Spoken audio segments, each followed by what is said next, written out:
I'm Ann Donahue. I'm senior editor at Billboard, and I'm here today with Bret Michaels for our live Twitter Q&A. Bret, thanks for joining us. Thank you so much for having me. This is awesome. Now, I want to start out, obviously, we got to talk about this. Right. You're on our cover naked. How did that happen? Well, let me tell you how it happened. This is exactly how this happened.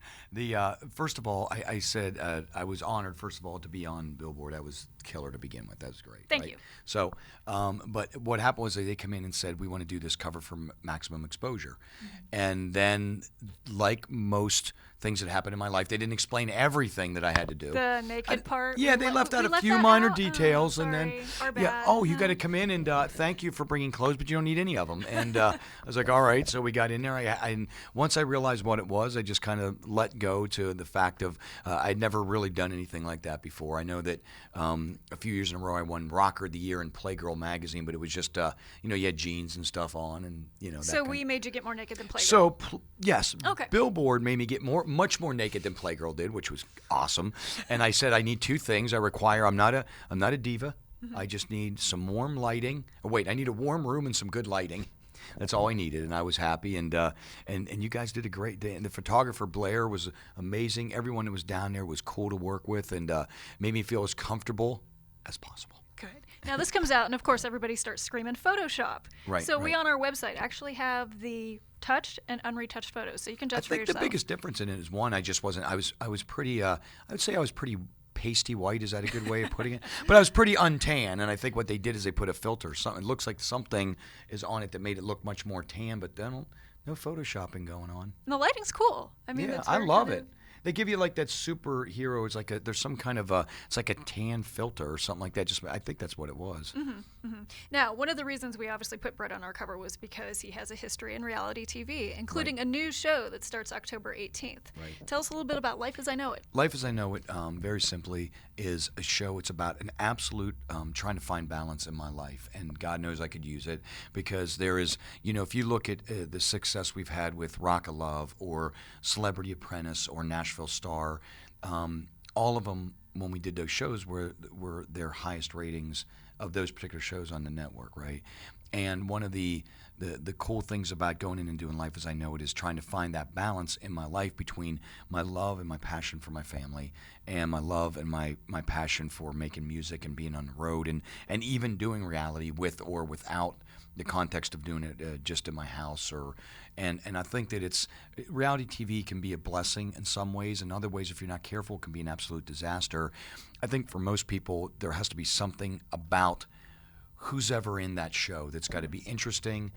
It's got to be, you have to have something that's relatability. There has to be some relatability. You have to be able to go, I relate to that, or that's interesting, or you got to like the character, because it's like if you're watching a movie and you don't like the character from the beginning, you don't care if they live, die, get married, not get married. You don't care what happens.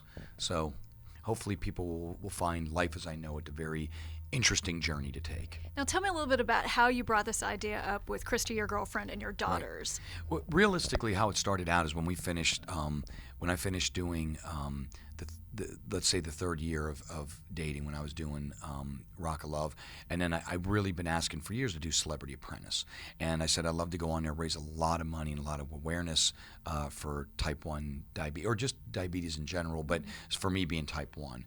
And when I went back and approached the family, what originally happened is I'd put together a show for VH1 called Rock of Love Boat, in which I was the love guru, right? I was the love guru, right? And I give advice. A rock star gives advice horrible advice on dating and marriage and how to make your relationship work. Right. Long story short, when I went to Christy and sit down with the kids, they said, listen, we're pretty cool with this, provided it isn't all just shot at the house. Like, we have a ranch. We're very private, off the road. They said, listen, there's no big secret here that you're going to reveal that's going to be horrific. It's just the fact that it is really our life. And there's going to schools. So in Life as I Know It, we don't take anyone out and produce them to make anything happen that wouldn't naturally happen. Right. So Right. that's it. And it's kind of fun to see your daughters on the show. They seem to, they've forgotten already that the cameras were there, which is kind of Right. amazing given how young they are. They were completely having fun. Like, in other words, when they went in there, it takes a couple days. Doesn't matter who you are. It takes a couple days. There's people moving around. You're talking. You're trying to eat breakfast, and there's a camera crew. Everyone's very aware of this now to shoot a show. Obviously, they have to people there, you know. Right. But we brought a really small. I asked that it be a really small crew, people very just kind of almost fly on the wall. And my kids at first, it was funny, you know. It took them a little bit, a day or two, but then they got used to. I just said, look, just ignore everybody and let's just be who and what we are. Be you. Be you. Yeah, be yourself. And what I particularly like about your shows is that you always make a point to do your own music for it. Right, absolutely. So talk a little bit about the theme song to this show. The theme song for Life as I Know It is called "Riding Against the Wind," and that's off my new solo record, custom built. And for me, I got to tell you, I feel like I wrote a really upbeat version of what I feel is something to believe in. It's a modern day Every Rose. It has this feel. It's upbeat, but it travels through my life as it was, as it is, and where it's going. And I think the song fit perfectly for the show. And I like the video, how it kind of ties in footage from the show with Absolutely. it. It's a nice thing.